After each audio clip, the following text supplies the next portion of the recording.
Hello ನನ್ನ ಕುಟುಂಬದವರೇ, ಹೇಗಿದ್ರೆ ಎಲ್ಲರೂ. ಇವತ್ತು ನಾನು ನಿಮ್ಮ ಜೊತೆ ಶೇರ್ ಮಾಡ್ತಾ ಇದ್ದೀನಿ ಸಿಂಪಲ್ ಆದ ಒಂದು ಎಗ್ ಕರಿ, ಎಗ್ ಗ್ರೇವಿ ಏನು ಕೂಡ ನೀವು ಹೇಳ್ಬೋದು. ತುಂಬ ಚೆನ್ನಾಗಾಗುತ್ತೆ ಎಲ್ಲದಕ್ಕೂ ಕೂಡ ಇದು. ಹಾಗಾಗಿ ಜಸ್ಟ್ ನೀವು ಟ್ರೈ ಮಾಡಿ. ಲಂಚ್ ಬಾಕ್ಸ್ ಎಲ್ಲ ಮಕ್ಕಳಿಗೆ ನೀವು ಇದೇ ರೀತಿ ಗ್ರೇವಿ ಮಾಡಿ ಕೊಡ್ಬೋದು, ಇಷ್ಟಪಡ್ತಾರೆ. ಓಕೆ, ಇವಾಗ ಇದು ಯಾವ ರೀತಿ ಮಾಡೋದು ಹಾಗೂ ಇದಕ್ಕೆ ಏನೆಲ್ಲ ಮಸಾಲೆ ಬೇಕು ನೋಡಿ, ಅದನ್ನು ನಾವು ಫಸ್ಟಿಗೆ ನೋಡ್ಕೊಂಡು ಬರೋಣ. ಓಕೆ, ನಾನಿಲ್ಲಿ 3 ಈರುಳ್ಳಿಯನ್ನು ತೊಗೊಂಡಿದ್ದೀನಿ. ಅದನ್ನು ಎಂತ ಗೊತ್ತಿಲ್ಲ ನೋಡಿ, ಈ ರೀತಿ ಕಟ್ ಮಾಡ್ತೀನಿ, ರಫ್ಲಿ ಕಟ್ ಮಾಡಿದ್ದೀನಿ.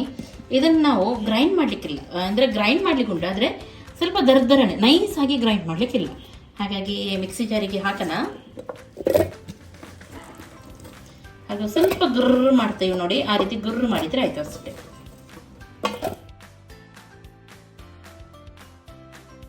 ಹಾಗೂ 4 ಟೊಮೆಟೊ ಕೂಡ ಹಾಕಿ ಚೆನ್ನಾಗಿ ಇದನ್ನು ಕೂಡ ಗ್ರೈಂಡ್ ಮಾಡೋಣ. ಗೋಸ್ಕರ ಇಲ್ಲಿ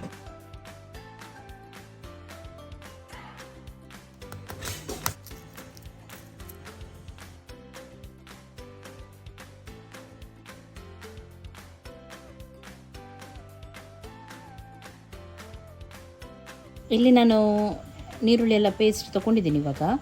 ಆವಾಗ ನಾನು ಹೇಳಿದೆ ನೋಡಿ. ಆಮೇಲೆ ಮಸಾಲದಲ್ಲಿ ಏನೆಲ್ಲ ತೊಗೊಂಡಿದ್ದೇನೆ ತೋರಿಸ್ತೀನಿ.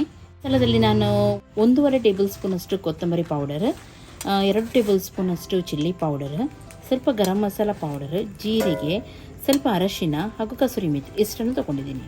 ಗಾರ್ಲಿಕ್ ಪೇಸ್ಟ್ 1.5 ಟೇಬಲ್ ಸ್ಪೂನಷ್ಟು ತೊಗೊಂಡಿದ್ದೀನಿ. ಇಲ್ಲಿ ನಾನು ತೊಗೊಂಡಿದ್ದೀನಿ ಬೇಸನ್ನು 1 ಚಮಚದಷ್ಟು, ಅದಕ್ಕೆ ಸ್ವಲ್ಪ ನೀರು ಹಾಕಿ ಮಿಕ್ಸ್ ಮಾಡಿ ತೊಗೊಂಡಿದ್ದೀನಿ. ಸ್ವಲ್ಪ ಎಣ್ಣೆಯನ್ನು ಹಾಕೋಣ. ಫಸ್ಟಿಗೆ ಜಿಂಜರ್ ಗಾರ್ಲಿಕ್ ಪೇಸ್ಟ್ ಹಾಕೋಣ.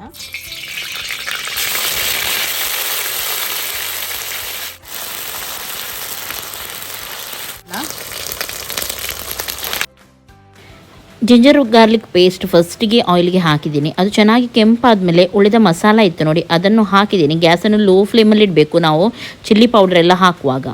ಸ್ವಲ್ಪ ಫ್ರೈ ಆಗಿದ್ದೆ, ಒಂದು 2 ನಿಮಿಷ ಫ್ರೈ ಮಾಡಿದರೆ ಸಾಕು. ಆಮೇಲೆ ಇದಕ್ಕೆ ನೀರುಳ್ಳಿ ಪೇಸ್ಟನ್ನು ನಾನು ಹಾಕಿದ್ದೀನಿ. ನೀರುಳ್ಳಿ ನಾವು ಗ್ರೈಂಡ್ ಮಾಡಿದ್ವಿ ನೋಡಿ, ಅದನ್ನು ನೋಡಿ ಚೆನ್ನಾಗಿ ಫ್ರೈ ಆಗಬೇಕು ನೀರುಳ್ಳಿ. ಸ್ವಲ್ಪ ಉಪ್ಪನ್ನು ಕೂಡ ಹಾಕ್ತಾ ಇದ್ದೀನಿ.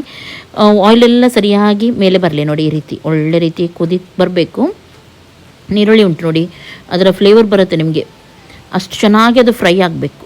ಆಮೇಲೆ ನಾನು ಇದಕ್ಕೆ ಟೊಮೆಟೊ ಪ್ಯೂರಿಯನ್ನು ಹಾಕಿದ್ದೀನಿ. ಇವಾಗ ಇದರ ಹಸಿ ವಾಸನೆ ಹೋಗೋವರೆಗೂ ಇದು ಒಂದು ಸೈಡ್ ಫ್ರೈ ಆಗಲಿ. ಅಷ್ಟು ತನಕ ಇನ್ನೊಂದು ಪಾತ್ರೆಯಲ್ಲಿ ನಾನು ಸ್ವಲ್ಪ ಆಯಿಲ್ ಹಾಕಿದ್ದೀನಿ. ಹಾಗೂ ಅದಕ್ಕೆ ನಾನು ಸ್ವಲ್ಪ ಅರಶಿನ ಹಾಗೂ ಚಿಲ್ಲಿ ಪೌಡರ್ ಎರಡನ್ನು ಕೂಡ ಹಾಕ್ತಾ ಇದ್ದೀನಿ. ಸ್ವಲ್ಪ ಬೇಕಿದ್ರೆ ಉಪ್ಪನ್ನು ಕೂಡ ನೀವಿಲ್ಲಿ ಸೇರಿಸ್ಬೋದು. ಹಾಗೂ ಮೊಟ್ಟೆಯನ್ನು ಇದರೊಂದಿಗೆ ನಾನು ಫ್ರೈ ಮಾಡ್ತೀನಿ. ಸ್ವಲ್ಪ ಹೊರಗಡೆಯ ಕವರ್ ಉಂಟು ನೋಡಿ, ಸ್ವಲ್ಪ ಚೆನ್ನಾಗಿ ಫ್ರೈ ಆಗೋ ತನಕ ಇದೇ ರೀತಿ ಮಾಡಿ. ಇದು ಆಪ್ಷನಲ್, ನೀವು ಡೈರೆಕ್ಟಾಗಿ ಬೇಕಿದ್ರೆ ಮೊಟ್ಟೆಯನ್ನು ಹಾಕ್ಬೋದು, ಅಥವಾ ಈ ರೀತಿ ಬೇಕಿದೆ ಆದರೆ ನೀವು ಮಾಡ್ಬೋದು. ಓಕೆ, ಚೆನ್ನಾಗಿ ಇದನ್ನು ಫ್ರೈ ಮಾಡೋಣ.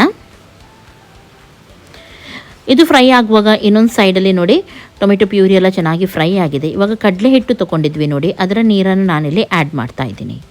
ಇದರಿಂದ ಗ್ರೇವಿ ಉಂಟು ನೋಡಿ ಸ್ವಲ್ಪ ತಿಕ್ಕಾಗುತ್ತೆ. ಹಾಗೂ ಸ್ವಲ್ಪ ನೀರನ್ನು ಹಾಕಿ ಮಿಕ್ಸ್ ಮಾಡ್ತಾ ಇದ್ದೀನಿ. ಮಸಾಲೆ ಇವಾಗ ಚೆನ್ನಾಗಿ ಫ್ರೈ ಆಗಿದೆ. ಈ ಟೈಮಲ್ಲಿ ನಾನು ಇದಕ್ಕೆ ಬೇಕಾಗುವಷ್ಟು ನೀರನ್ನು ಸೇರಿಸ್ತಾ ಇದ್ದೀನಿ. ಹಾಗೂ ಇದಕ್ಕೆ ಸ್ವಲ್ಪ ಕೊತ್ತಂಬರಿ ಸೊಪ್ಪನ್ನು ಆ್ಯಡ್ ಮಾಡ್ತೀನಿ. ಇವಾಗ ಇಲ್ಲಿ ಗ್ರೇವಿ ಕುದೀತಾ ಉಂಟು. ಫ್ರೈ ಮಾಡಿದ ಎಗ್ ಇತ್ತು ನೋಡಿ, ಅದನ್ನು ಸೇರಿಸೋಣ. ನಿಜವಾಗ್ಲೂ ಹೇಳ್ತೀನಿ, ಈ ಗ್ರೇವಿ ತುಂಬ ಚೆನ್ನಾಗಾಗುತ್ತೆ. ಎಗ್ ಮಸಾಲ ಎಲ್ಲ ಇದೇ ರೀತಿ ನೀವು ಮಾಡ್ಬೋದು. ಚಪಾತಿಗೆ ಎಲ್ಲದಕ್ಕೂ ಕೂಡ ತುಂಬ ಚೆನ್ನಾಗಾಗುತ್ತೆ. ಇವಾಗ ಒಳ್ಳೆ ರೀತಿ ಕುದಿ ಬಂದಿದ್ದೆ, ಗ್ಯಾಸನ್ನು ಆಫ್ ಮಾಡಿದ್ದೀನಿ. ಹಾಗೂ ಮೇಲ್ಗಡೆಯಿಂದ ಕೊತ್ತಂಬರಿ ಸೊಪ್ಪನ್ನು ಹಾಕಿದ್ದೀನಿ. ಇಷ್ಟೇ ಮಾಡಲಿಕ್ಕಿರೋದು. ನೋಡಿದ್ರಲ್ಲ, ಸಿಂಪಲಾಗಿ ತುಂಬ ಟೇಸ್ಟಾಗಿ ಬರುತ್ತೆ. ಗ್ರೇವಿ ಎಲ್ಲ ನೋಡ್ಬೋದು ನೀವು ಎಷ್ಟು ತಿಕ್ಕಾಗಿ ಎಷ್ಟು ಚೆನ್ನಾಗಿ ಬಂದಿದೆ ಅಂತ ಹೇಳಿ. ಜಸ್ಟ್ ಸ್ವಲ್ಪ ಇದ್ದರೂ ಒಳ್ಳೆ ರೀತಿ ಊಟ ಸೇರುತ್ತೆ. ನೀವು ಒಮ್ಮೆ ಟ್ರೈ ಮಾಡಿ ನೋಡಿ, ಹಾಗೂ ಹೇಳಿ ಯಾವ ರೀತಿ ಆಗಿತ್ತಂತ ಹೇಳಿ. ಇವತ್ತಿನ ಈ ರೆಸಿಪಿ ನಿಮಗೆ ಇಷ್ಟ ಆಯ್ತು ಅಂತಾದರೆ ಒಂದು ಲೈಕ್ ಮಾಡಿ, ನಿಮ್ಮ ಫ್ರೆಂಡ್ಸ್ ಜೊತೆ ಎಲ್ಲರ ಜೊತೆ ಶೇರ್ ಮಾಡಿ. ಹಾಗೂ ನನ್ನ ಚಾನಲ್ಗೆ ಇನ್ನೂ ಕೂಡ ನೀವು ಸಬ್ಸ್ಕ್ರೈಬ್ ಮಾಡಲಿಲ್ಲ ಅಂತಂದರೆ ಸಬ್ಸ್ಕ್ರೈಬ್ ಮಾಡಿ. ನೋಡಿ ಎಷ್ಟು ಚೆನ್ನಾಗಿದ್ರೆ ಗ್ರೇವಿ, ಕಲರಿಂದ ಹಿಡಿದು ಎಲ್ಲನೂ ತುಂಬ ಚೆನ್ನಾಗಿ ಬಂದಿದೆ. ಎಲ್ಲರಿಗೂ ಟೇಕ್ ಕೇರ್, ಬಾಯ್ ಬಾಯ್.